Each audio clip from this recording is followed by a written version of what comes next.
والصلاة والسلام على سيد الأنبياء والمرسلين وعلى آله وصحبه أجمعين أما بعد فأعوذ بالله من الشيطان الرجيم بسم الله الرحمن الرحيم وصائر بالأمر صدر محترم اور حاضرین جلسہ میری پیاری بہنوں اللہ تعالیٰ نے نبی کریم صلی اللہ علیہ وسلم کو خطاب فرمایا کہ اے نبی آپ لوگوں سے مشورہ کریں آپ صلی اللہ علیہ وسلم سے بڑھ کر صاحب رائے کو کر سکتا ہے لیکن پھر بھی اس میں خطاب نہیں ہو رہا ہے کہ عام معاملات میں صحابہ کرام سے مشاورت کیجیے اس سے صحابہ کرام کی دلجوئی ہوگی ان کا دل خوش ہوگا جس طرح مردوں سے مشاورت کیا جائے اسی طرح عورتوں سے بھی مشاورت کیا جائے جب بھی گھر کا کوئی اہم معاملہ بلکہ چھوٹے چھوٹے معاملہ میں بھی مشاورت کرنا چاہے اس سے عورتوں کی دلجوئی ہوتی ہے ان کا دل خوش ہوتا ہے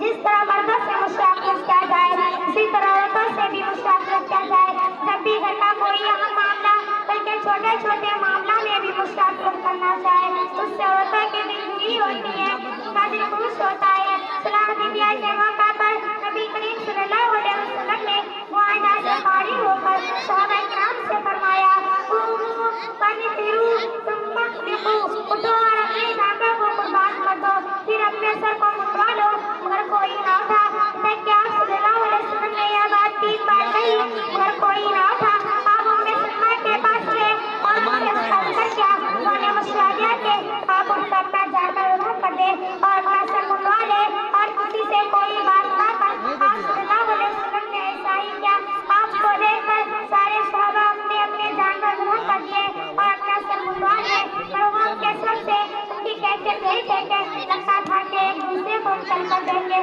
صحابہ کرام نے وہ غصہ اور جذبات کے عمر میں اس سیلاب پر قابو پانے کے لیے نبی کریم صلی اللہ علیہ وسلم نے ام سلمہ کے مشورہ پر عمل کیا خود بخود صحابہ کرام کی پیروی کرتے ہوئے آپ جانوروں کی قربانی کر دیتے ہیں اور اپنا سر منڈوا لیتے ہیں.